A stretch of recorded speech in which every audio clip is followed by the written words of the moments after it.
Welcome back to the Building Leadership Community Podcast. I'm your host, Coach Dora Mendez. And today we're doing something incredibly special to honor Asian American and Pacific Islander Heritage Month. When we talk about leadership, we often talk about titles, but today is about impact, resilience, and the power of long-term connection. Let me tell you about our guest. In 2019, I sat down at a nonprofit DEI leadership lab and met a woman who would become a permanent part of my village.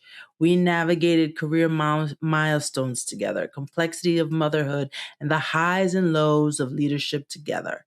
That woman is a powerhouse, Bora Lee, Chief of Staff at the Fifth Avenue Committee. For over a decade, Bora has been at the front lines of economic, social, and racial justice right here in New York City. This season 2 encore episode is a perfect way to honor AAPI heritage because the wisdom Bora shares is timeless.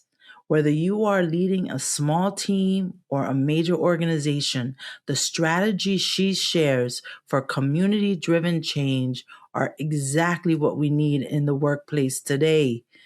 In this episode, we're breaking down how to foster truly inclusive environments, the reality of nonprofit management, and how to build a leadership journey that actually lasts without burning out. If you're ready to lead with more clarity and build a stronger community, you're in the right place. Hit that subscribe button, join our community, and let's dive into the powerful conversation with my dear friend, Bora Lee. And if you're listening on your favorite audio platform, don't forget to like, share, and follow us.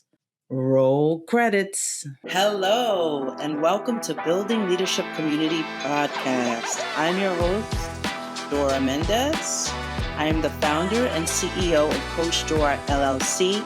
Our guests will be entrepreneurs, small business owners, and community leaders that drive social impact. It can be lonely at the top, but it doesn't have to be.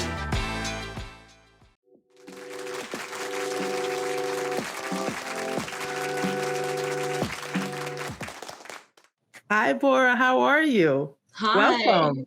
Thank you. I am so excited. And you said too many nice things about me. They're all true. That's why I decided to leave you waiting in the green room because I knew you have such humility. I knew that if I were to read your bio to you, you would cringe. But those are Yes. all true things. Thank you. Yeah, I'm trying to look for a corner to hide in right now, but thank you. Well, if you're listening, don't worry. No one's seeing you, but if you're watching, there's no corner for you to hide. I'm so grateful that you decided to join us today, and I really want folks to learn a little bit more about you, learn about your career and leadership trajectory. So tell our viewers and audience a bit about your leadership journey and your career trajectory. Sure. Well, thank you so much for having me on here. And I'm really excited for you and your journey. And, I'll just start with the fact that I am a child of working class immigrant parents who moved here. They started here, obviously, well, not obviously, but started here in poverty, and I was born into poverty, and then moved into the middle class. So I was thankful and privileged enough to have not really experienced much of the poverty part of it. Lived a joyous and happy life, but for me, it means a lot, and I start with that because I don't take working in public service for granted. I have many of friends who I grew up with who would love to be in public service, serving our communities that helped grow them, raise them, and ground them. But, they take care of multi-generational families and have to choose to work in finance and consulting, like corporate consulting and the like. And so I don't take this for granted. I've been a public school student through and through up until I went to NYU for grad school. So basically but higher education, up until college, I even went to CUNY, and I'm so thankful for that. And in terms of my leadership journey, it really started there because, I originally went thinking I Well, wanted to be a well, teacher. can I Oh, interrupt you because you mentioned yes, your parents were immigrants from where? Korea. So your parents were Korean immigrants, Yes. and where did they land in New York? Well, so actually, my parents came here separately. My dad came here first, and most of his family is here in New York. And my mom actually, she came here all by herself. She left everything she knew behind and she wanted a new adventure. She was like, this country's too small for me. I need to go somewhere bigger and better. And so she came to America, left everything behind. And she actually met my dad. She came here, I think, on a student visa and didn't intend to go to school. She really wanted to work here, and that's really where she thrives as a businesswoman. My mother's such an entrepreneur, and she met my dad, and he had citizenship, he had papers, and it's history from there. 4 months later, they became pregnant with me, and then all is history. All But history. Now they're yeah, grandparents, and that's right. Yeah, but they were here in New York, and this was, all they've known and all I've known. so so you went your public. So your parents met, fell in love, had you, built roots, moved you into the middle class. You were a public school kid until you got to NYU, and so continue sharing uh, how that leadership journey went from there. Yeah.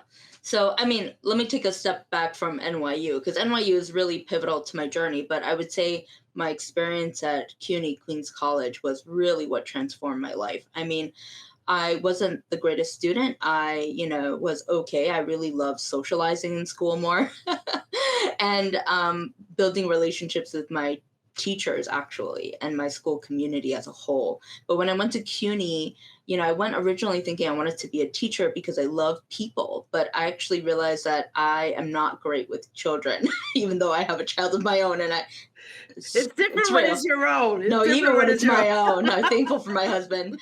But I then majored in sociology and I decided at the time to minor in urban studies. And I said, screw it. I love this so much. I actually stayed for a fifth year and finished my double major in urban studies. And during that time, I had to take a fieldwork class where I had to intern at a nonprofit. Now, as a true born and raised New Yorker, I went paid for school with my parents like together, and then I also paid for my own apartment. And so I was going to school full time and I had like two part-time jobs. No internship was like able to work with my schedule. And so my professor was like, I know of this local grassroots organization. They do tenant organizing with senior citizens in particular, to teach them about their rights. And you'd be perfect because they need someone on weekends and evenings. And I'm like, well, my Korean isn't great, but sure. And it's all history from there. Like literally, my future launched from there. And with that nonprofit, Minkwon Center for Community Action, I became their AmeriCorps Vista, and it really started my entire career trajectory there. So Um, service, yes, you fell into it, and it's wonderful because you were able to use your Korean, which I my is, broken Korean, yes. well, I say the same about my Spanish. I say I speak Spanish like a gringa, like a gringa. So, but it is a skill. It is Having a skill. you would not have been able to do it if you didn't have the language skills. No, I always want to lift it up. I always want to lift it up. absolutely. How what an important skill it is to speak more than one language. Absolutely, absolutely. And like at the same time too, my parents at the time moved to Long Island and my grandmother was living with us and she felt so isolated there. She's such a social butterfly, which is where I get it from. And she was like, I can't be here and I need to be back in Queens. And I was like, okay, well, why don't you and I get an apartment together? And so, but most people, most seniors in particular, especially immigrant seniors, they live in multi-generational homes, right? And so our apartment was just me and grandma, her and her college-aged granddaughter. It was clean, didn't have a million toys, clutter, And then her friends started coming over from the neighborhood, and it became the hangout spot, which then turned into, oh, your daughter works for a nonprofit and can navigate stuff for us. Great, bringing mail over, renewing SNAP, renewing Medic, everything. And so I became a senior center all on my own, which, paired well with what I was doing, even though that's not what I intended. But, gotta love grandma and all of our friends, gotta give it back to them. And well, I love that. I Yeah. love that. I like somehow I picture like Golden Girls in my Basically with like all of that. Like a Korean version of Golden Girls. But 100%, 100%. But, I would say, like, so, from there, again, I did AmeriCorps. I actually did 2 years of AmeriCorps, and it made me realize how much I love supporting people, from my grandmother to friends and family. But, like, my talent of supporting people is one thing I realize is nothing like the incredible talents that my colleagues have. They do magic with their work. And in the way that where they serve participants day in and day out. I'm not talented in the same ways they are, but what I learned is that I love my colleagues who love on their participants and the tenants they organize and just the systems that they're trying to help navigate for these people. They like love the people that they're trying to help. And my colleagues are the bread and butter of organizations. They're the biggest asset of an org. Like, look at any expense, report of an organization, it's the staff. And so, for me, I really thrive in listening to them, thinking about their needs, and matching that with the organization's mission, their budget, and the wiggle room for change. And I say that wiggle room for change because change and managing change and building capacity of the staff, especially when the organizations are going through transitions, which are pivotal moments, they're so important because they lead to the transformation at an organizational level, those transitional moments. And that for me is what sparks joy for me day in and day out. So, as chief of staff, I don't do this work for me, but for my colleagues who then in turn show up as their best selves at work to support our community, right? so when I think of so hearing you talk and hearing like the passion you have for supporting people as a leader, as a chief of staff, and I know you'll share more about the organization you work that you lead, that you help lead. I hear your leader. I think of your leadership. You're a servant leader. Yes. I would categorize your leadership style as a servant leader, and that your leader that you lead through service. And like you say, you don't help the clients, but you do. You indirectly by making sure the people who are on the front lines and the grassroots have everything that they need by operationalizing and helping the organization run.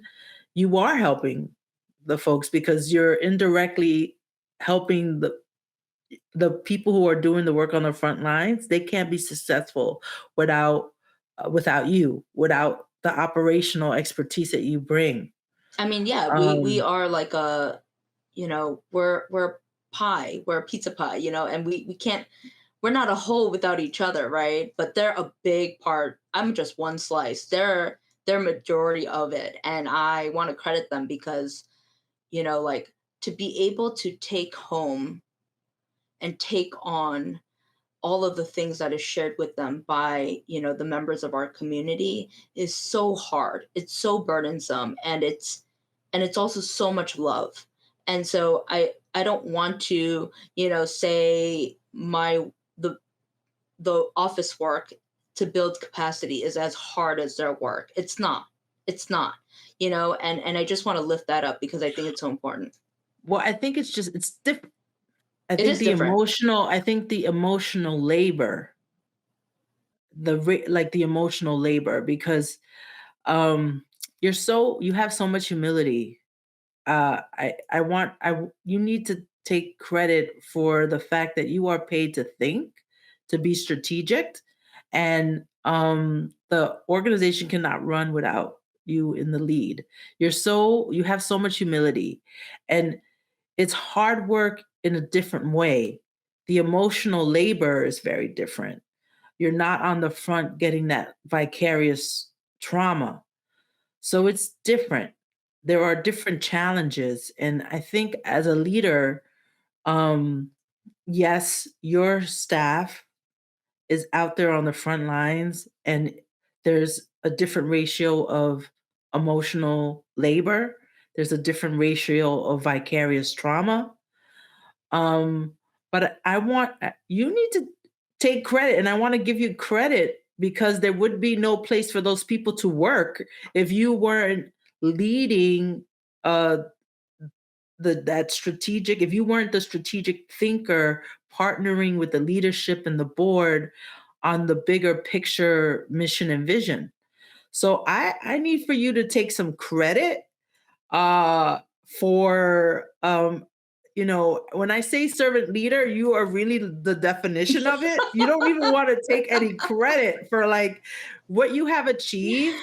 And I just love how you started your story with talking about poverty into the middle class. And it is a luxury. It's one of the, it's a luxury. And as a first generation American myself, that it's a wonderful thing to be able to, for your parents to be able to lift that up. But you need to take credit, okay? Because it is Okay. not easy. Is you yes, okay, you get paid to think. Yes. But it's worth it and it's valuable because that there would be no place for that for them to do their hard work, and the folks would not get served in the community Yep. if you were not leading them. So I need for you to have to take some credit, okay? Okay. Taking it. I'm taking it. I'm taking it. Thank you. And because you're an I mean, that's one of the reasons why I brought you on the show. We have such a diverse group of leaders from different industries. So you'll see this season we have a CEO of $1 million organization. We have a branding and marketing expert.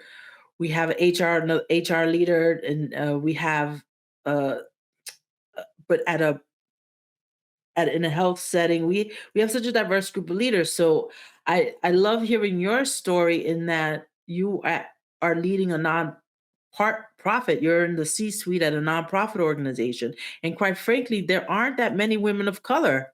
There aren't that many women of color like us in the C suite.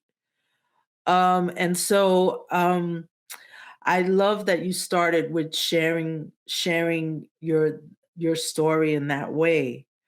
I think our listeners and viewers will get a lot of value about listening how you climbed up the ladder. So, tell us a little bit more about when you were talking about. Uh, Tell us a little bit more about where you work at the nonprofit, who you serve, and because we've already covered you being a servant leader, and I'm celebrating that. So tell us a little bit more about sort of the work and the people that you work with and what that looks like. Sure. So I get to be the pleasure, or I have the pleasure of being the chief of staff at Fifth Avenue Committee. And really, our mission is to advance economic, social, and racial justice in New York City. And we do this through integrated, community centered, affordable housing, which is so needed in the city and just this country. But we also do grassroots organizing. We're actually founded by neighbors coming together and organizing for their neighborhood. We also do policy advocacy and really transformative education, training, and services that build the power to shape our community's future. And we truly believe in that. Most of our offices and buildings that we own and manage of affordable housing is in Brooklyn.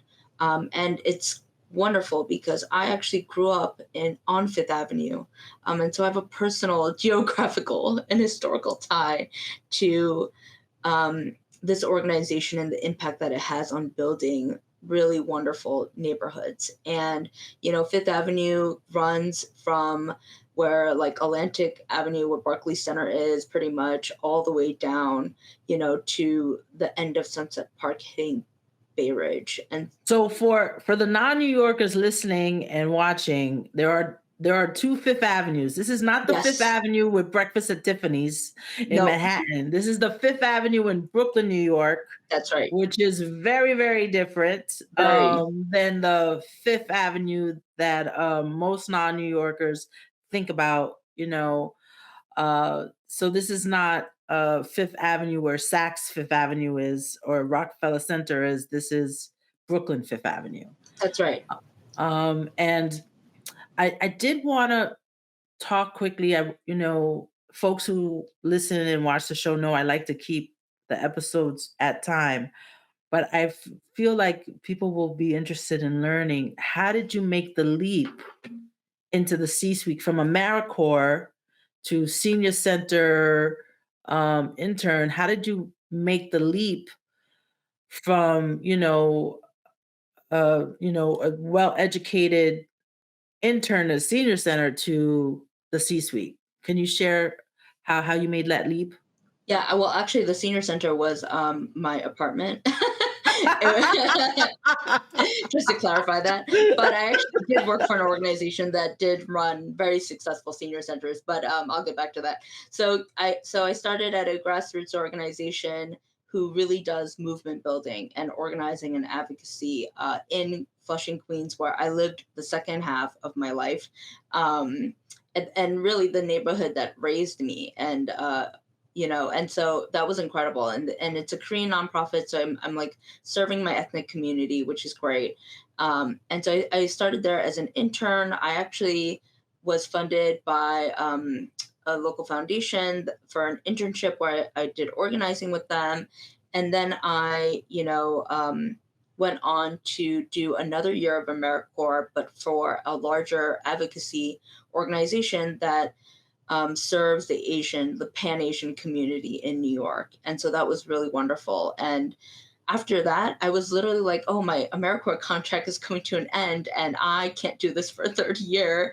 And was lucky enough to build relationships and land a job as a development person for a great social service organization called Korean Community Services of Metropolitan New York. And this is an organization where literally I had no idea, but my parents and my grandparents have utilized their services and their resources.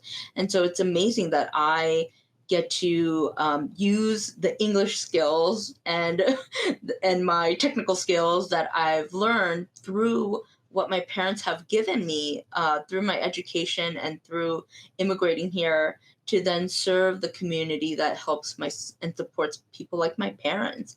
And I was there for 6 years. And so, in the AmeriCorps roles, I did a lot of communications and fundraising. And then I moved over when I moved over to the advocacy organization, the coalition organization, I did more. I still did development and fundraising, but I also did a lot of capacity building because I led a group of AmeriCorps members that were on the ground, right? And I supported them and their growth and their journey in their AmeriCorps year. And so I led a lot of workshops. I made sure that we had guest speakers that could speak on their experience and, provided them with opportunities to engage with one another and build, spaces where, because they were all in different organizations. And so coming together and sharing from each and learning from each other. So from there, moving on to the social service organization, I started as a development person, their first development hire, and then I moved on to then being an executive administrator as they needed someone to do like ops, admin, contracts, just all of it, still doing development work while all of that and doing their communications work. They again, most social service organizations, they have a lot of support to do the frontline work, not a lot of support to do the overhead stuff, the things that matter, all the Operations, because operations. who Yes, wants to donate so that you can have a good IT? They don't exactly, realize you can't serve the community if you don't have the technology or if you don't have but nobody wants to exactly. donate for computers. So I Right. that's a challenge with working in human services, the operations, and It in takes a back fact, seat. it takes a back seat, but you can't serve people well if you don't have the same equipment or needs or operational processes. A But hundred no, percent. who wants to donate to the Red Cross so that they could get a computer? They want to donate so that, the People get program side. So right. So, it's tough, but thankfully those were my younger years. So I was able to do a million things at once and had the energy, and, I just did it all and took on all, and forget about burnout. I didn't understand what that was. I was just like, I'm here, I'm doing it. Right. And it was wonderful. And I loved it. And I did that for about 6 years. And then I was like, oh, I'm hitting a ceiling of I don't know what I don't know. I've worked at mostly organizations that didn't have a whole lot of support and operations. And I then decided to invest by going to NYU for my master's in public administration and nonprofit and policy and management and in policy. And for me, that was really important because it truly opened up my eyes. So, like, if there was a golden ticket nonprofit, like, this is kind of what they should all have, right? And you know, I also met so many incredible people, and I went part time because I worked full time. I was like, I just cannot leave my organization behind because the work is too important. So I worked during the day, and at night I went to school. But that was great because most of my professors were adjuncts, which means that they work full time just like me. like Yeah, me, yeah, exactly. And I learned so much from these people. They're not just researchers. I mean, kudos to the researchers for their research, but like they're practitioners in the field doing the work day in and day out. And I got to learn real world challenges, scenarios, troubleshooting, and it was just incredible to be able to learn from people who are like my upper role models in this public sector world. And so that was really incredible. And but one thing I'll say is, like, I have never been someone who just specialized at one thing. I don't know if it's because I'm the oldest kid of four, but I'm just there to pick up all the scraps and fill in all the gaps and do everything for everyone. the first And child. You were born a natural born leader. when you're the forced oldest, into it. when But you're the yeah, oldest, that's another thing we have in common. We both are the oldest child. Um, yeah, s- so so when did you make the leap to the C-suite after? So you yes, get your master's, I you did. learn, just so you know, I teach where I got my master's. So now I'm the practitioner that helps the next generation. I love that. Beautiful. So you get your master's degree, and then I'm trying to. I want our listeners to viewers to hear how you did it. Yeah. So I got my master's degree, and I was thinking about what my next step was. I took whatever I had learned. I even, used my organization, some of the challenges we were having at the time for my group projects, which was great. Like my colleagues in class were able to have, real challenges and then propose real solutions that they can implement, not like fake ones, that was made up, which was really rewarding for them. Um, but then I moved to a think tank, and I moved to a think tank because I was able to then, well, sorry, while I was doing my master's, I became the assistant director of operations at Korean Community Services. And that was really important. We moved to a large community center. By the support of the community, we had a large capital campaign, and it was wonderful. And we acquired an old Jewish center, and that move was really pivotal. And I learned so much about facilities management, operations, and contracting, and More managing that, operations, more clear, more operations, operations and administration, and all of it. so All of it. Yes, risk management, all of it. And then I moved over to a think tank, right? And the think tank was really important to me because it allowed me to see another perspective of the work, right? Because you have all different aspects of the realm of public service, and the think tank is the research portion of it, right? And what they do, which I really appreciated, was they listen to us, they hear from us, they interview us, they take all of our experiences and our community's experiences, and then you know really provide a report that spits out our realities, but in a very polished way, you know. And And that was great. But then, and I was there. I was doing operations. I was doing finance management. I was managing all of our policy symposium and events. Um, and then I moved over as chief of staff. And the way that I made that pivot, first of all, I never thought that right after being assistant director of all of these things that I would then pivot over to chief of staff after that. I thought I needed one more step. I was like, I need one more step. No, you did it. You were ready. You were ready. I didn't know I was ready. I had a mentor who told me you're ready. So I was very thankful for that. But So what helped you part of what helped you make the leap was having a mentor. absolutely, absolutely. And someone to just say, like, who says you're not ready? You're ready. And what I realized was the chief of staff role was perfect for me because I had all of these experiences. I was the jack of all trades: contracts, operations, fundraising, putting together a huge gala in Midtown Manhattan, board liaison, just everything, HR, the budgeting, and everything and everything and everything. But particularly the most important thing is stakeholder engagement. I'm able to, Share a little bit more about for our yes. listeners of you about what that means.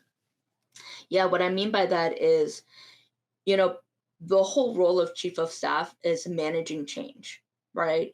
And change through special projects, through piloting things, initiatives, everything. And when you're doing change management, it's all about communicating with stakeholders. And when I mean stakeholders, I mean internal and external, right? So you have your staff, you have your C-suite or management team, and consultants that you might be working with, and the board, and any advisory committees from the community, or even working groups internally. Like, my entire job is communicating, communicating, communicating, building transparency through communication at all times, because I'm basically the project manager of change for the organization as a whole. Like, we have a housing development team. They project manage all day for construction, right? For affordable housing, and they need to communicate out, but it's only for a project. But for me, it's for our entire organization, right? And so the stakeholders look very different. And that is really important, literally sending out emails. But the way that I communicate, I think, is important.